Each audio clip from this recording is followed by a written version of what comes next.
السلام علیکم ناظرین، میں ہوں شنیلا عمار اور آپ دیکھ رہے ہیں ہمارا یوٹیوب چینل۔ ناظرین، عمران خان صاحب کی جو گستاخیاں ہیں وہ بڑھتی جا رہی ہیں، لیکن وہ لاڈلے ہیں، اس وجہ سے ان کو کوئی کچھ کہہ نہیں رہا، ان کو کوئی پوچھ نہیں رہا، جو ان کا دل چاہتا ہے وہ کرتے ہیں۔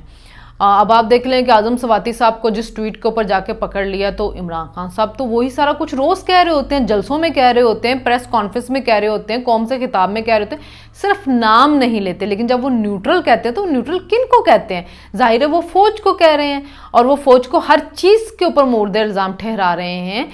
جو نواز شریف صاحب تھے وہ تو یہی کہتے تھے نا، آپ کا سیاست میں کردار نہیں ہونا چاہیے، آپ نے الیکشن مینج کر کے ان کو لے کے آئے ہیں۔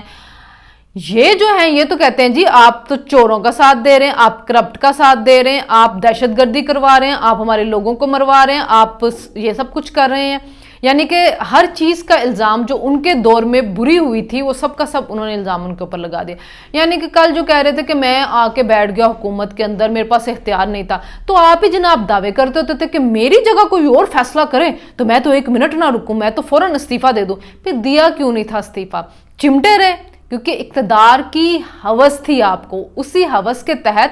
آپ نے یہ مینج شدہ الیکشن مانے، آپ نے ان کو الیکشن مینج کرنے دیے۔ اس وقت آپ کو کوئی مسئلہ نہیں ہو رہا تھا، اس وقت آپ کو نیوٹرل بھی بڑے اچھے لگ رہے تھے کہ میرے لیے الیکشن مینج کیا جا رہا ہے، میرے لیے پورا میڈیا مینج کیا جا رہا ہے، میرے سیاسی مخالفین کو جیلوں میں ڈالا جا رہا ہے، ان کو اوپر جھوٹے مقدمے آپ بناتے تھے۔ بھول گئے رانا ثناء اللہ کے اوپر کس کس قسم کے تشدد ہوئے تھے؟ آج اعظم سواتی پہ اگر تشدد ہوا ہے، مجھے تو عمران خان کے لوگوں کے اوپر ہمیشہ ہی ڈاؤٹ رہتا ہے کہ ان کے اوپر کچھ ہوتا ہے، کیونکہ ان کا واویلا پروپیگنڈا زیادہ ہوتا ہے، اندر کھاتے ہوتا کچھ ان کے ساتھ نہیں ہے۔ تو اگر ہوا ہے کوئی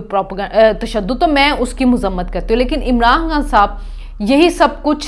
جلسوں کے اندر جا کے کر رہے ہیں، لیکن ان کو نہیں پکڑا، ان کو یہ سسٹم اجازت دے رہا ہے، ان پہ کوئی بھی مقدمہ بنتا ہے۔ عطر من اللہ صاحب صبح صبح ہٹ کے بیٹھ جاتے کہ کیسے ہی صبح رات کو ہی پریشان ہونا شروع ہو جاتے کہ کیسے ہی صبح ہو میں عدالت لگاؤں اور خان صاحب کو میں ضمانت دے دوں، اور خان صاحب بھی منہ دھوئے بغیر پہنچ جاتے ہیں۔ کل جب وہ پہنچے ہیں تو پھر وہ بال لگانا بھی بھول گئے ہوئے تھے، کوئی میک اپ وغیرہ بھی شاید کوئی کرتے ہیں، کیونکہ بڑے ہی خوفناک لگ رہے تھے خان صاحب۔ پھر رات کو جب جلسے میں تو خان صاحب بہتر بھی ہو گئے، بال بھی آگے ان کے اور چہرہ بھی ٹھیک ہو گیا۔ تو آپ جتنا کسی مخالف کا آپ مذاق اڑاتے ہیں نا، وہ ساری خان صاحب چیزیں آپ کے اپنے اندر پائی جا رہی ہوتی ہیں۔ تو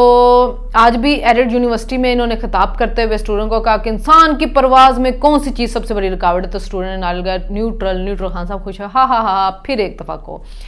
یعنی کہ وہ فوج کو ہر جگہ پہ جا کے عوام کو ان کے خلاف اکسا رہے ہیں، جو بغاوت کا کہتے ہیں، جو یہ کہتے ہیں کہ آپ کو اگر نامعلوم نمبروں سے کالیں آئیں تو آپ ان کو الٹا دھمکیاں دو۔ کالیں کسی کو بھی نہیں آ رہی، ایون خان صاحب کو خود بھی نہیں آ رہی ہیں، لیکن چونکہ انہوں نے ایک بیانیہ بنانا اور اس کے لیے انہوں نے متواتر جھوٹ بولتے رہنا ہے تو وہ جھوٹ بول رہے ہیں۔ اب آپ یہ دیکھیں کہ یہی عمران خان صاحب جو تھے یہ طالبان کو بھائی کہتے تھے، ہمیشہ مذاکرات کے حامی رہے ہیں، انہوں نے ہی اسامہ بن لادن کو اسمبلی کے اندر کھڑے ہو کے شہید کا تھا، اس دہشت گرد کو۔ اب انہوں نے مذاکرات شروع کیے، ان کے بیرسٹر سیف کا نام سب لے رہے ہیں اور وہ خود بھی ٹی وی پہ آ کے مان رہے تھے، اور پہلے وہ وضاحتیں دے رہے تھے، وہ ساری دنیا پاکستان کا میڈیا اور وہاں کے لوگ چیخ رہے تھے کہ بتہ خوری بڑھ رہی ہے، مسئلے بڑھے ہیں، اور عمران خان صاحب کہتے تھے اور ان کے وہ نہیں ایسا کوئی مسئلہ نہیں ہے، لا کے ان کو پہاڑوں پہ بٹھا دیا۔ اب جب عوام نکلی ہے وہاں پہ اور اپنا ووٹ بینک خطرے میں نظر آئے تو ایجنسیوں کے اوپر ڈالنا شروع کر دیا کہ جو یہ ہمارے فون ٹیپ کرتی ہیں، ہمیں دھمکیاں دیتی ہیں، لا اینڈ آرڈر کنٹرول کرنے کا۔ تو آپ کی صوبائی حکومت کیا کر رہی ہے؟ وہ جو آپ کا کور کمانڈر وہاں پہ بٹھایا ہوا تھا، آپ کا چہیتا، جس کو آرمی چیف آپ بنوانا چاہتے تھے، جس کے لیے آپ یہ ساری جنگ لڑ رہے ہیں، وہ وہاں پہ کیا کرتے رہے تھے؟ کیوں نہیں روکا گیا ان کو آنے سے؟ وہ اب وفاقی حکومت جو ہے، صوبائی معاملہ ہے نا آپ کا، یہ سیکیورٹی امن امان یہ تو صوبائی حکومت کا معاملہ تھا، کیوں نہیں کنٹرول کیا آپ نے؟ اب جب عوام نکلی ہے تو تب آپ اٹھ کے آگے، اور اب آپ کو سوات بھی یاد آ رہا ہے۔ اس سے پہلے آپ نے ایک دفعہ بھی سوات اور اس کا نام نہیں لے رہے تھے کہ کیا مسئلے ہو رہے ہیں، طالبان کے بتہ خوری کی بات ہو رہی تھی، آپ کو کوئی مسئلہ نہیں ہو رہا تھا، پہلے جو وہاں پہ دھماکے ہوئے آپ کو کوئی مسئلہ نہیں ہو رہا تھا۔ آپ کو مسئلہ تب ہوا جب عوام نکلی ہے، پھر آپ کو نظر آنا شروع کہ یہ عوام نکل آئی ہے، خود سے نکل آئی ہے، اور ہمارے میئر کو انہوں نے تقریر نہیں کرنی تھی، اس کا مطلب یہ غم و غصہ ہمارے خلاف آ رہا ہے۔ تو پھر آپ جو ہیں وہ آپ چہیتے بن رہے ہیں ان کے، اور اب آپ جو ہے وہ ان کے ہمدرد بننے کی کوشش کر رہے ہیں۔ تو عوام کو تو سمجھ آ گئی ہے، اہمیت انہوں نے آپ کے میئر کو وہاں پہ خطاب نہیں کرنے دیا۔ کیوں روکا؟ اسی وجہ سے روکا کیونکہ ان کو پتہ ہے کہ ان طالبان کو لانے والے آپ ہیں، ان کو بھائی بنانے والے آپ ہیں، ان کو دفاتر کھولنے کی پیشکش کرنے والے آپ ہیں، تو یہ جو دہشت گردی ہو رہی ہے اس کے بھی وجہ آپ ہیں۔ اور وہی سواد جس کو جنگ لڑ کے ہماری فوج نے، سویلین نے اپنی شہادتیں دے کر امن و امان وہاں پہ ریسٹور کیا تھا، آج خان صاحب اس کو پھر دوبارہ اسی رستے پہ لے کے جانا چاہ رہے تھے، اور خان صاحب کو اس سے کوئی فرق نہیں پڑنا تھا۔ ان کا خان صاحب کا پاکستان سے یا پاکستان کی سلامتی کے ساتھ کبھی کوئی تعلق رہا ہی نہیں ہے۔ خان صاحب نے اپنے مفادات سے، اپنی ذات سے اوپر کبھی نکل کے دیکھا ہی نہیں ہے۔ خان صاحب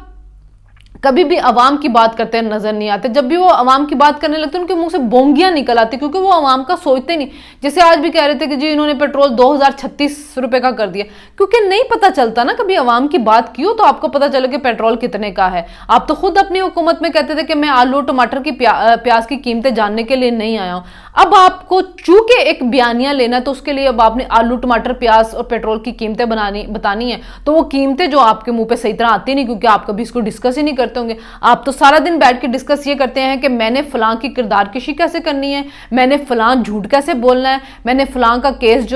جو جس میں وہ عدالتی ساری پروسیڈنگ سے نکل کے گیا، میں نے اس کے بارے میں مزید جھوٹ کیسے بولنا ہے، اور میں نے جلسوں کے اندر وہ جھوٹ جو کیسے چلانا ہے۔ چونکہ آپ کو عادت نہیں ہے کہ آپ کسی میڈیا کے لوگوں کے پاس بیٹھے جو آپ سے سوال کر سکے، اس لیے یک طرفہ بیانیہ چل رہا ہے، یک طرفہ بیانیہ۔ مریم نواز صاحبہ جو ہیں وہ بھی لندن چلی گئی ہیں، نواز صاحب ملک میں آ نہیں رہے، شہباز صاحب جو ہیں وہ سفارتی تعلقات بہتر بنانے میں لگے ہوئے ہیں سیلاب زدگان کی مدد کے لیے، اس لیے آپ کو جھوٹ پھیلانے کے لیے کھلا چھوڑ دیا گیا ہوا ہے۔ میڈیا مینج کیے جا رہے ہیں آپ کے لیے، ایک نیا میڈیا کھولا جا رہا ہے، اس کے اندر وہ صحافی جن کو دوسرے چینلز جو ہیں وہ ان کی ایڈیٹوریل پالیسی کی وجہ سے شاید فارغ کریں، ان کو ان چینلوں پہ لے کے نئے چینل عمران صاحب کے لیے کھولے جائے۔ تو ہم جب کہتے ہیں اس سسٹم کے لاڑ لیں تو ہم غلط تو نہیں کہتے ہیں۔ اب آپ دیکھیں کہ ARY بول کے بعد ایک اور نیا چینل لانچ ہو رہا ہے جس کے اندر سارے وہی صحافی ہوں گے، اور وہ ایک یک طرفہ بیانیہ جو ہے وہ چلے گا، عمران خان صاحب کا بیانیہ چلے گا۔ سسٹم کے لاڑلے ہیں، سسٹم ان کو کھلی چھوٹ دے رہا ہے عدالتوں کے ذریعے، میڈیا کے ذریعے، تو اور وہ اپنے ادارے کو ان کے ذریعے تقسیم بھی ہونے دے رہے ہیں، اور یہ مفادات کی جنگ ہے جو ادارے کے اپنے اندر چل رہی ہے، یہ ادارے کو خود کمزور کرے گی۔ اگر انہوں نے آج عمران خان کو چھوٹ دے دی اور عمران خان سے ڈر گئے تو کل کو یہ اپنے دشمن سے بھی ڈر جائیں گے، یہ تو ہمیشہ پریشر میں رہیں گے، اور جو ہمارا انڈیا ہے وہ تو کبھی بھی ہماری بات نہیں سنے گا، وہ کہے گا جی ان کی آرمی، یہ تو ایک اپنے ہی سیاستدان اپنے سے ڈر جاتی ہے اور اس کو نہیں کر سکتی، تو یہ کسی ملک کو کیا کنٹرول کریں گے۔ سیاست میں آپ کا رول نہیں ہونا چاہیے، اچھی بات ہے آپ کا سیاست میں رول نہیں چاہیے، لیکن آپ کو کسی سیاستدان کی بلیک میلنگ سے بھی نہیں ڈرنا چاہیے، جس کو آپ نے پالا، آپ نے جوان کیا، آپ نے اس کے لیے ہر چیز مینج کی، آج وہ آپ کے لیے بیٹھا آپ کو آنکھیں دکھا رہا ہے، اور آپ سب تھر تھر کانپ رہے ہیں، اس سے کانپ رہے ہیں، اور آپ کنٹرول کرنا چاہتے ہیں لیکن آپ کنٹرول نہیں کر پا رہے، کیونکہ آپ کے اپنے سسٹم کے اندر ابھی تک اس کو دیوتا سمجھا جا رہا ہے، مسیحا بنایا گیا، کیونکہ جو محب وطن سیاستدان تھے آپ نے ان کو غدار ثابت کرنے میں ساری انرجی لگا دی، جو محب وطن آپ کے صحافی تھے ان کو غدار ثابت کرنے میں آپ نے ساری انرجی لگا دی ہے، اور جب آپ ہی کے پالے ہوئے صحافیوں نے آپ کو آنکھیں دکھائیں تو ملک سے وہ بھاگ گئے۔ یہ تو ان کی جرت تھی، یہ تو ان کی بہادری ہے کہ وہ مقابلہ، اگر وہ حق سچ پہ ہوتے تو یہاں بیٹھ کے مقابلہ کرتے، چونکہ وہ حق سچ پہ نہیں تھے اس لیے وہ ملک سے بھاگ گئے۔ جو حق سچ پہ صحافی تھا وہ گولی کھا کے بھی یہاں پہ ڈٹا ہوا ہے، اغوا ہو کے بھی یہاں پہ ڈٹا ہوا ہے، مار کھا کے بھی یہاں پہ ڈٹا ہوا ہے، اور ہر وہ صحافی جس کو آپ نے پالا وہ آپ کو آنکھیں دکھانے لگا تھا تو وہ آپ سے وہ ڈر کے یہاں سے بھاگ گیا۔ سچا ہوتا تو یہیں پہ رہتا، یہیں پہ رہ کے مقابلہ کرتا، چونکہ سچے نہیں تھے اس لیے بھاگ گئے یہاں سے۔ مولانا فضل الرحمان نے بھی آج صوبائی حکومت کے معاملات کے اوپر بات کی، اور انہوں نے کہا ہے کہ جی اگر وفاقی حکومت کابینہ کا اجلاس بلا رہی ہے، وہ اس پہ بات کر رہی ہے، دوسرے ادارے اس پہ بات نہیں کر رہے، تو صوبائی حکومت نہیں کر رہی، صوبائی حکومت اس کے اوپر کوئی اقدام نہیں لے رہی ہے، وہ سب عمران کے جلسے مینج کرنے میں لگے ہوئے ہیں، تو پھر وفاقی حکومت کو اپنا کردار ادا کرنا چاہیے۔ میرے خیال میں وہ گورنر راج کی بات کر رہے ہیں، کیونکہ لیکن ابھی وہاں پہ گورنر ہی نہیں لگا تو گورنر راج کیسے لگے گا؟ پہلے گورنر تو لگا دیجیے، JUIF اور ANP کے اندر مسئلہ چل رہا ہے گورنر کو لے کے، تو گورنر لگے گا تو گورنر راج بھی لگ جائے گا۔ بہرحال حالات جو ہیں وہ کس کروٹ جاتے ہیں یہ 16 اکتوبر کے بعد زیادہ بہتر پتہ چلے گا۔ جو ضمنی انتخابات ہو رہے ہیں کہ عمران خان صاحب کتنی سیٹس نکالتے ہیں، 7 سیٹوں پہ وہ کھڑے ہیں، اس میں سے کتنی نکالتے ہیں، اگر وہ 2-3 سیٹیں بھی ہار جاتے ہیں تو ان کے بیانیے کو بہت بڑا ڈینٹ پڑے گا، کیونکہ عمران خان خود کھڑے ہوں گے، اور اگر وہ کسی ورکر سے ہار رہے ہیں نواز لیگ کے یا پی ٹی آئی کے یا اے این پی کے، تو یہ بہت بڑا ایک ڈینٹ ہے عمران خان کے بیانیے کے اوپر. اور ایک بڑا اچھا اقدام آج ہوا ہے کہ جی جو